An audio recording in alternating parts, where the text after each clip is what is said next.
Fine doctor. ಇನ್ನು ಈ IVF treatment ಆದ್ಮೇಲೆ ನಾವು ಡಯಟ್ ಇರಬಹುದು ಅಥವಾ ನಮ್ಮ ಡೇ ಟು ಡೇ ರೂಟೀನ್ ಇರಬಹುದು, ಆ ಒಂದು ಹಂತದಲ್ಲಿ ಎಷ್ಟು ಜನ ಮಹಿಳೆಯರಿಗೆ ಕನ್ಫ್ಯೂಷನ್ಸ್ ಅನ್ನೋದು ಇದೆ. ಅದರಲ್ಲೂ ಹೆಲ್ದಿ ಡಯಟ್ ಅಂದ್ರೆ ಪ್ರತಿಯೊಬ್ರು ಒಂದೊಂದ್ ತರದಲ್ಲಿ ಅದನ್ನ ಡಿಫೈನ್ ಮಾಡ್ತಾ ಇರ್ತಾರೆ. ಸೊ ಪ್ರೆಗ್ನೆನ್ಸಿ ಆಗಿರುವಾಗ ಕೆಲವೊಂದಷ್ಟು ಡೂಸ್ ಅಂಡ್ ಡೋಂಟ್ಸ್ ಅನ್ನೋದು ಇರುತ್ತೆ. ಅದ್ರ ಬಗ್ಗೆ ಕೆಲವೊಂದಷ್ಟು ಸಲಹೆಗಳನ್ನ ಕೊಡೋದಾದ್ರೆ ಡಾಕ್ಟರ್. ಅದೇ ನಮ್ಮ ವೆಬ್ಸೈಟ್ ಅಲ್ಲಿ ಇದ್ರ ಬಗ್ಗೆ ಎಲ್ಲಾರ್ಗೂ ಮಾಹಿತಿ ಇದೆ. ಸೊ www.garbhagudi.com ಹೋದ್ರೆ ಅವ್ರಿಗೆ ಎಲ್ಲಾ ತರ ಸಲಹೆಗಳು ಅಲ್ಲಿ ಸಿಗುತ್ತೆ. ಆಮೇಲೆ ಪ್ರೆಗ್ನೆನ್ಸಿ ಆಗಿದ ತಕ್ಷಣ ತುಂಬಾ ಜನಕ್ಕೆ ಇದ್ ಮಾಡಬಾರ್ದು ಅದ್ ಮಾಡಬಾರ್ದು ಅಂತ ತುಂಬಾ ಮಿಸ್ಕನ್ಸೆಪ್ಷನ್ಸ್ ಇರುತ್ತೆ. ಸೊ ತುಂಬಾ ಬೆಡ್ ರಿಡನ್ ಆಗಿ ಒಂದೇ ಕಡೆ ಮಲ್ಕೊಂಡು ಅಲ್ಲಾಡ್ಬಾರ್ದು, ಭ್ರೂಣ ಅಲ್ಲಾಡ್ಬಿಡತ್ತೆ, ತುಂಬಾ ಏನೇನೋ ತಲೆಯಲ್ಲಿರುತ್ತೆ. ಸೊ ಅಂತವ್ರಿಗೂ ನಾವು ಸೂಕ್ತ ಸಲಹೆಗಳಲ್ಲಿ ಹಾಕಿದೀವಿ. ಬಟ್ ನೀವ್ ಹೇಳ್ದಂಗೆ ಡಯಟ್ ಅನ್ನೋದು ತುಂಬಾ essential part. Diet, sleep, physical activity. So physical activity ಮಾಡಿದ್ರೆ ಅದರದ್ದಾದೇ ಕಾಂಪ್ಲಿಕೇಶನ್ಸ್ ಇರುತ್ತೆ. ಸೊ ಅವ್ರ ರೆಗ್ಯುಲರ್ ವಾಕ್, ಯೋಗ, ಪ್ರಾಣಾಯಾಮ ಅದೆಲ್ಲ ಕಂಟಿನ್ಯೂ ಮಾಡ್ಬೋದು.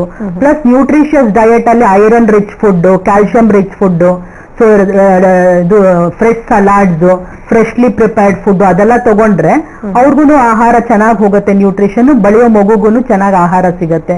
ವಾಟರ್ ಅನ್ನೋದು ತುಂಬಾ important, where so many of the people neglect. So 3 to 4 liters of water regular ಆಗಿ ಬಾಡಿ ಹೋಗ್ಲೇಬೇಕು. IVF ಮಾಡಿದವ್ರಿಗೆ ಒಂದು ಪ್ರಿಸ್ಕ್ರೈಬ್ ಮೆಡಿಕೇಶನ್ಸ್ ಕೊಟ್ಟಿರ್ತೀವಿ. ಕಂಪ್ಲೀಟ್ ಆಗಿ ಅದನ್ನ ಅಡ್ಯಾರ್ ಮಾಡ್ಕೊಂಡು 12 weeks ವರ್ಗೂ ಬಂದ್ಬಿಟ್ರೆ ಆಮೇಲೆ ಯಾವುದೇ ತರ ತೊಂದರೆ ಇರಲ್ಲ. ನಾರ್ಮಲ್ ಪ್ರೆಗ್ನೆನ್ಸಿ ತರ ಹೋಗುತ್ತೆ. They can enjoy their pregnancy like other people. ಅಷ್ಟೇ ಅದು.